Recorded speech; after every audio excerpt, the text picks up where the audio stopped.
बच्चन किसी को ध्यान है नहीं। हाँ? अच्छा ध्यान नहीं है, वैसे ध्यान रखना चाहिए ना। अच्छा ये बताओ, आपके घर में पैसा खेती का आवे, आपको रखने को दे दिया जाए, तो जैसे 7 वचन भूल गए ऐसे पैसा दरवाजे पर रख के भूल जाओगे? हाँ? नहीं भूलोगे ना। और जो वचन आपको जीवन देने वाला है, जो संपत्ति का सबसे पहला पहलू है, क्योंकि वचन आप भूल गए, लक्ष्मी आपसे नाराज है क्योंकि आपका नियम संयम बिगड़ गया, तो आपने धन का पौधा ही काट दिया। आपने शांति भंग करके घर में नाना प्रकार से विघ्न शुरू कर दिया, तो आपका पैसा नहीं भूलेंगे। पैसा कहां से आएगा? शांति से। भगवान विष्णु लक्ष्मी की कृपा से, वो हमारे पास है नहीं, तो पैसा आप नहीं भूलेंगे।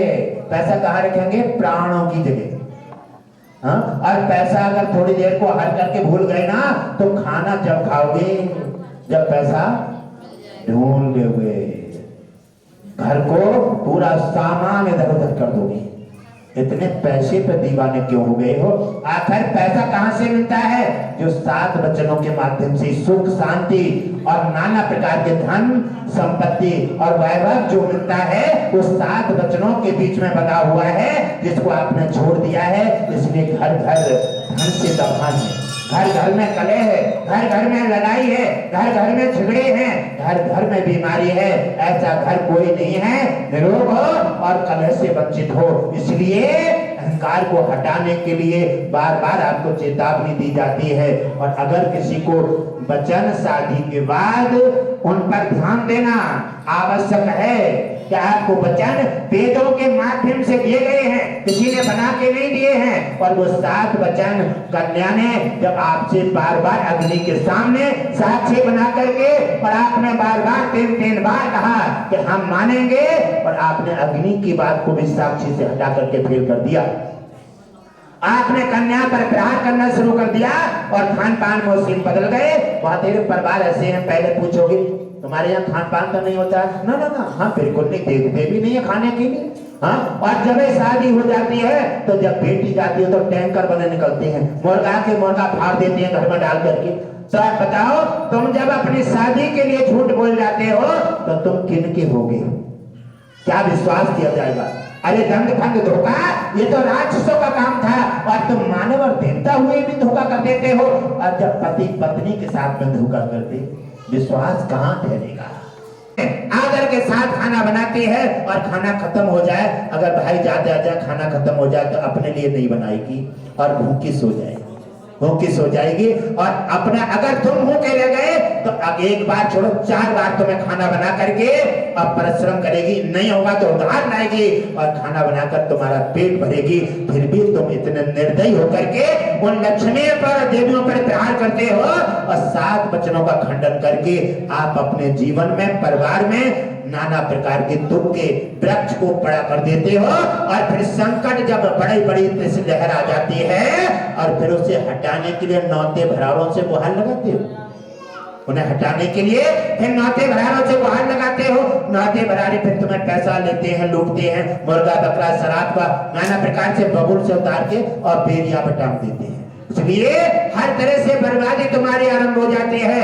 हर जगह आप अपने धर्म कर्म वेदों की गुरजनों की बातों को बताया हुआ और आप भूल गए, और आप दुनिया में फिर अपनी खैर निभाना चाहते हैं, आप बलि चढ़ा करके अपनी भलाई चाहते हैं, घर में शांति लेना चाहते हैं और घर में धन लाना चाहते हैं। असंभव।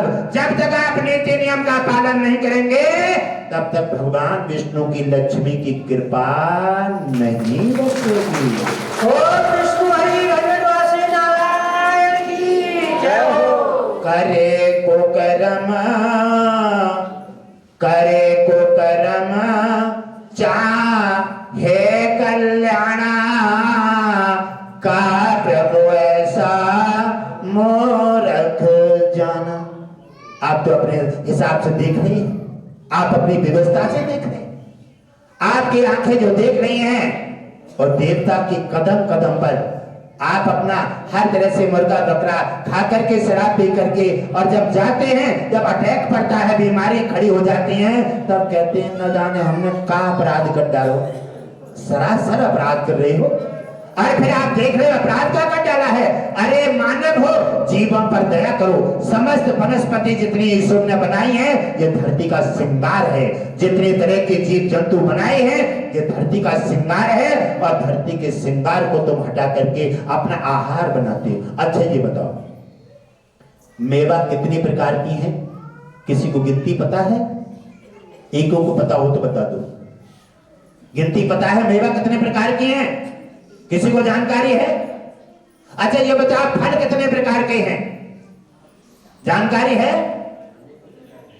फल अनेकों प्रकार के, मेवा अनेकों प्रकार के, और सब्जियां अनेकों प्रकार की, दालें अनेकों प्रकार की।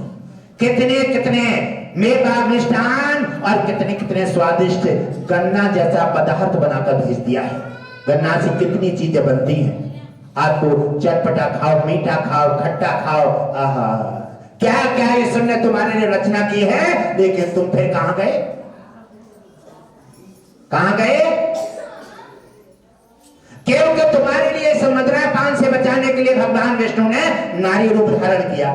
नारी रूप धारण किया इससे बचाने के लिए, और तुम्हें अमृत पिलाया, देवताओं को अमृत पिलाया, और इससे मदिरापान से बचाने के लिए। क्यों? कि ये राक्षस पीते थे, ये जीवों को और शराब का सेवन राक्षस करते थे। आज देवताओं ने पूरा, आज मानव ने घर घर में 80% नहीं 95% परिवार ऐसे होंगे जो कि इन चीजों का लगातार सेवन होता है। और उन परिवारों में दिन पर दिन, अच्छा कभी भी ऐसी बीमारी कभी देखी? शुगर पहले कभी इतनों का होता था? कैंसर इतने बनते थे? हार्ट इतने बनते थे? अटैक इतने पड़ते थे? पहले नहीं पड़ते थे। ये क्यों? ये हमने तुमने खान पान अपना बदल दिया है। हम देवता से शैतान बन गए हैं। आप मनमानी कर रहे हैं, आंख और जिभा के अधीन हो गए हैं। आंखें और जिभा तुम्हें बर्बाद कर रही है। बार बार आपको बताया जाता है कि ये सुंदर शरीर परमात्मा की रचना है, इसमें तुम्हारी आत्मा में परमात्मा का निवास है। अच्छा ये बताओ, अगर आत्मा में परमात्मा का निवास है और परमात्मा ये चीजें चाहता नहीं है, और आप उन चीजों को जबरन शरीर में धसा रहे हैं, तो फिर क्या होगा? नाराजगी होगी। ऐसी प्रकार के ये सारी चीजें नाना प्रकार से बदलती चली आ रही हैं, इसलिए घर में लक्ष्मी निवास नहीं करती। इसलिए घर में भगवान विष्णु निवास नहीं करते। वो बार बार मीटिंग में कह रहे हैं कि न जाने धरती का क्या हो गया है। बार बार योजना, बार बार मीटिंगें भगवान विष्णु धरा पर आकर कर रहे हैं। बार बार प्रस्ताव ढूंढ रहे हैं, बार बार निशाचरों का नाश करने का प्रस्ताव जारी कर रहे हैं। बार बार उन्होंने कहा है कि अब धर्म की स्थापना का समय आ गया है। आप चिंता मत कीजिए, अब सुदर्शन चक्र हुंकार भर रहा है, दुष्टों का विनाश होगा, धर्म की स्थापना होगी, और संबंध में कल भगवान विष्णु का निष्कलंक अवतार होगा।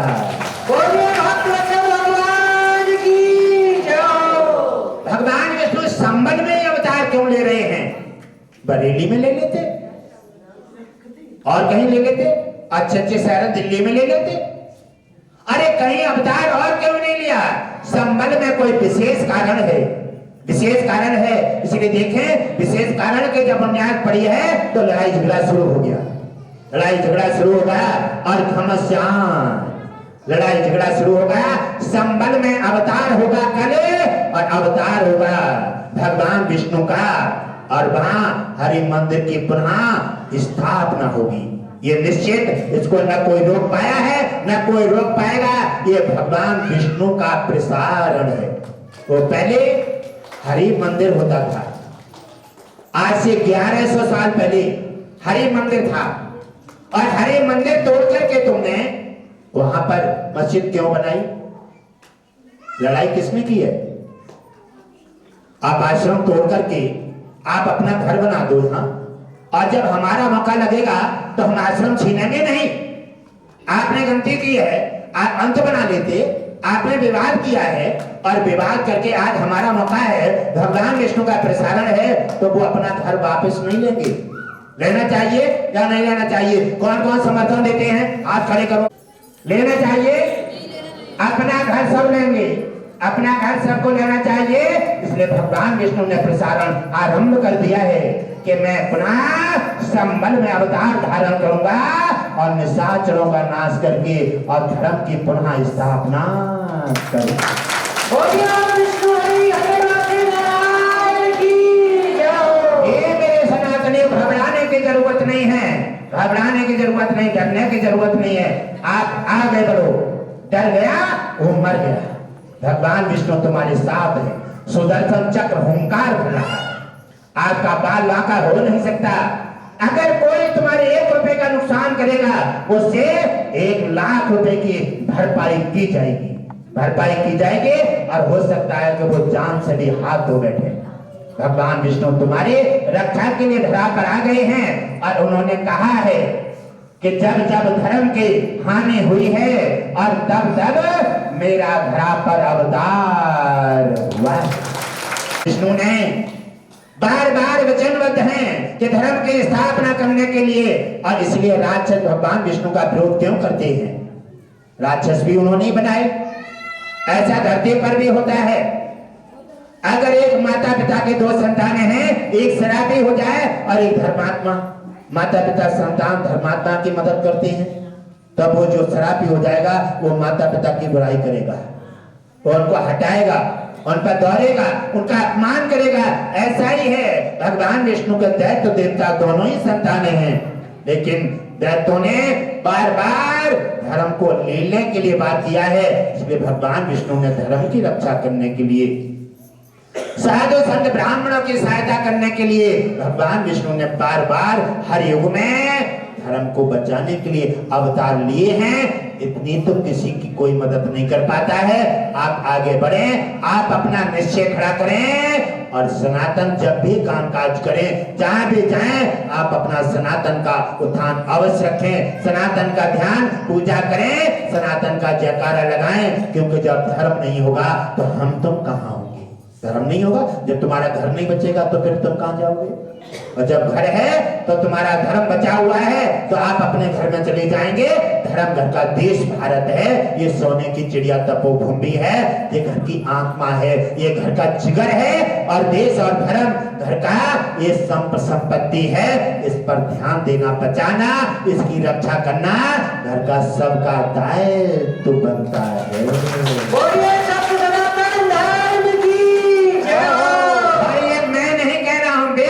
इतिहास कहता है, ये कोई मैं अपनी तरफ से बना के थोड़ी कह रहा हूं कि भगवान विष्णु का संबल में अवतार होगा। ये तो वेद चीख रहा है पहले से के, हर जगह से आवाज आ रही है, ये मैं थोड़ी कह रहा हूं। तो संबल में अवतार क्यों ले रहे हैं? तुम्हारी रक्षा की, तुम्हारी सहायता के लिए। हरि मंदिर होता था 1100 साल पहले, और हरि मंदिर किसी इंसान ने नहीं बनाया, वो मंदिर बनाया था विश्वकर्मा ने, और ये विश्वकर्मा ने यहाँ दरबार में मौजूद हैं। कहते हैं गुरुदेव जी मंदिर हमारे हाथ की रचना है। विश्वकर्मा ने मंदिर बनाया और वो मंदिर तोड़ करके और वहां पर मस्जिद बना दी थी। इसी प्रकार ये व्यवस्थाएं तुमने की है।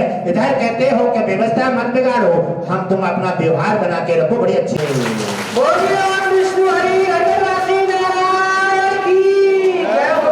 भगवान विष्णु का सुदर्शन चक्र और वो जो दुनिया का बनाने वाला अगर आपके साथ है तो आप भयभीत क्यों होते हैं? आप डरिए मत, आप अपने धर्म का, और सभी हम तुम सब हिंदू और भाई भाई हैं।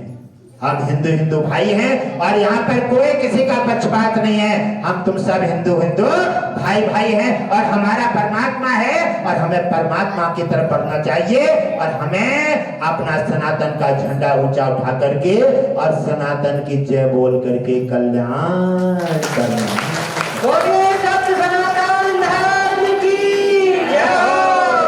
सत्य सनातन धर्म की सनातन धर्म के सत्य सनातन को बचाने के लिए भगवान विष्णु ने राम अवतार लिया। जब दुष्टों ने राक्षसों ने साधु संत को मार करके उनके रक्त निकाली और रक्त निकाल करके और उन्हें दुष्ट कर दिया।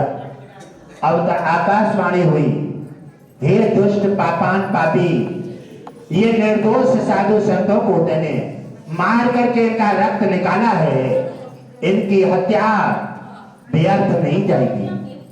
और ये रक्त जहां रखा जाएगा वहां 12 साल की सूखा पड़ जाएगी। और यही रक्त तेरे दुष्ट विनाश का कारण बनेगा।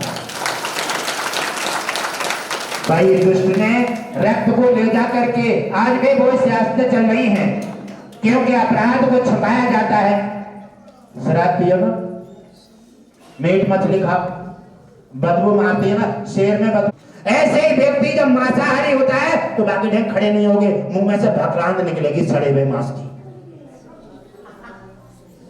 अब वो क्या करता है, इस चीज को छिपाने के लिए पान खाएगा, पान, गुटखा, तम्बाकू, सफेद इलायची।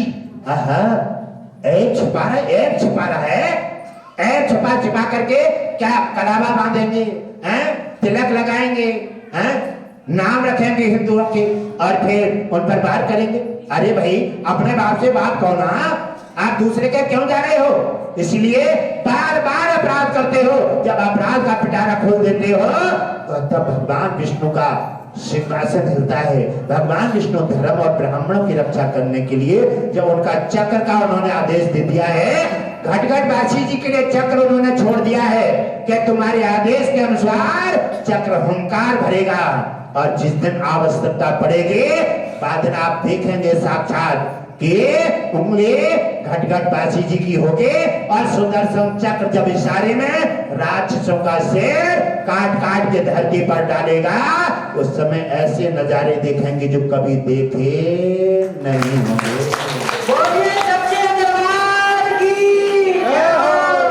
भगवान का भजन करने के लिए भक्त जब जाता है मंदिर में, आस्थावान होता है। आस्थावान जब थोड़े दिन 4 दिन भजन पूजा कर लेता है, कहता है मंदिर में कुछ लग नहीं रहा है, मूर्ति धरी है, ये पत्थर की है। उसके विचार और जाने लगते हैं। तो सोचता है कि दुनिया पैसे से अपना गाड़ी बंगला खरीद रही है और अपनी मौज ले रही है। अरे मैं कहा मंदिर में घंटड़िया बजा रहा हूं, इससे क्या मिलेगा? और उसकी नजर पड़ जाती है। नजर पड़ जाती है काय पर? नजर पड़ गई सोने के घंटे पर। मंदिर में सोने का घंटा लगा हुआ है और घंटे पर नजर पड़ गई तो फिर सोचने लगा, फिर तो वो तिलक घिस रहा है चंदन, और चंदन घिस करके और वो फिर धरती पर चंदन घिस रहा है। वो भूल गया क्योंकि उसका दिमाग सोने के घंटे पर चला गया। ना चंदन लगाया, ना पुष्प चढ़ाया और कुछ भी नहीं कहा, और सोचने लगा कि मैं घंटे पर पहुंचूं कैसे। यानी काय के लिए आया था? मंदिर में पूजा करने के लिए, भगवान को ढूंढने के लिए, और काय पे बदल गया? स्वार्थ में, छल में, कपट में, बुराई में, धोखे में और स्वार्थ में। जब तोड़ने देखता है तो पत्थर देखा इधर उधर से, और जिनकी पूजा करने गया उन्हीं पर उठा करके पत्थर रख लिया उनके सिर पे। अच्छा किया ना, पूजा करने गया और उनके सिर पर पत्थर रखा, और पत्थर रखे सिर पे चढ़ गया। कितना अच्छा काम किया है, यह है मानव की रचना। अब जब पत्थर पे चढ़ गया लेकिन फिर भी हाथ नहीं पहुंचा, फिर देखने लगा अब क्या करूं, फिर पत्थर उठा के लाया और पत्थर उठा के लाकर फिर रखा, और फिर 2-3 पत्थर रखे। जब चढ़ा तो चढ़ करके देखा तब तक भोलेनाथ जी प्रकट हो गए। भोलेनाथ प्रकट हो गए, और जैसे ही प्रकट हुए तो इतना शर्मिंदा हो गया जी, आज प्रकट हो गए मेरे निशाचर के पीछे, और मैं तो इनके सिर पर चढ़ा हूं पैर पर रख करके और पूजा करने आया था, ये प्रकट हो गए। कहने लगे भक्त वरदान मांग लो। कहने लगे अजब परमात्मा हो तुम, राजी से और मेवा मिठाई से प्रसन्न ना भय। आज जब मैं पत्थर रखे तुम्हारे सिर पर चढ़े वो तो प्रसन्न हो गए। अजब परमात्मा हो। उन्होंने कहा ठीक है, मांगो तुम्हें क्या चाहिए। कहने लगे आप तो जानते ही हैं हमें क्या चाहिए, ये घंटा, सोने का घंटा चाहिए। सुनो, अब तुम्हें मैं वरदान देता हूं, मैं खुश हो गया हूं क्योंकि जिसके सामने मैं आ जाता हूं उसे धन धान से भरा पूरा करके उसकी मनोकामना पूरी कर देता। उन्होंने कहा कि सुन भक्त, कान खोल ले दोनों, अब मैं तुझे वरदान की लाइन लगाता हूं, तुझे सोने का घंटा प्राप्त हो जाए और तू जिसको छू ले वो भी सोने का हो जाए। जिसको छू ले, खाना छुए सोने का, पानी पिए वो भी सोने का, सो जाए वो भी सोने का, जिसको जहां दृष्टि डाले वो भी सोने का, और जो खाए पिए सब सोना ही सोने का। बोले शंकर भगवान की जय हो। ठीक रहा ना? ठीक रहा? भगवान वरदान में भी मैट देता है और असराम में भी तुम्हें माला माल कर देता है। वरदान दिया, अब सोना ही खाओगे, सोना थोड़ी खा लोगे, पानी सोना थोड़ी पी लोगे। धीरे धीरे क्या हुआ, मृत्यु का समय आ गया। कहने लगे नाथ ये क्या किया है? बोले मैंने तेरी इच्छा पूर्ति की है, तुझे सोना चाहिए ना। एक भगवान को, आस्थावान को पूजा के करने आया था और तू सोने पर भटक करके तेने उनका निरादर किया है, तो मैंने तो तेरी इच्छा पूर्ति की है, तुझे सोना प्राप्त हो जाए। अब जा, वचन पूरा होगा। और वो धीरे धीरे 2 दिन में मरकर छुट्टी हो गया सोने का। क्या करेगा? सोना कोई लेके जाता है? सोना पैरोगे, बेच लोगे, सोना कोई खाएगा? सब पहनने का है, बस इतना शौक मौज है। ये बड़ा भी कितनी मोटी लड़ पैर है, बस इतने सम्मान के लिए, अपना गला कटवाने के लिए। और सोने चांदी लोग बड़े बड़े अच्छे संबंध तोड़ देते हैं और सोना चांदी शादियों में चढ़ा करके अपना काम चला लेते हैं। जो लोग ऐसे अज्ञान है, जो अपने धर्म को, अपने कर्म को और अपने कीमती विश्वास को तोड़ देते हैं और सोने चांदी भटक जाते हैं, उनका भी वही होता है जो ऐसे भक्त का हुआ। भगवान शिव ने उसे श्राप वरदान दे करके और सोने ही सोना बना करके उसका नाश कर दिया। तो कृपा दृष्टि हो जाती है और सुख की खेती हरिया जाती है। आपका विश्वास आपके लिए बहुत अच्छी जगह ले जाता है और हमारा लेकिन परंतु हमें संदेह में डाल देता है। संदेह में ऐसा कैसे हो सकता है? कहे किसी से, बोले भगवान ऐसे कैसे मिल सकता है? अरे भगवान तुमने देखा नहीं, एक दिन पूजा नहीं की, आपने कभी सपने में नहीं देखा, तो आपको विश्वास कैसे होगा? आपको कैसे हो सकता है? ऐसा कैसे होगा?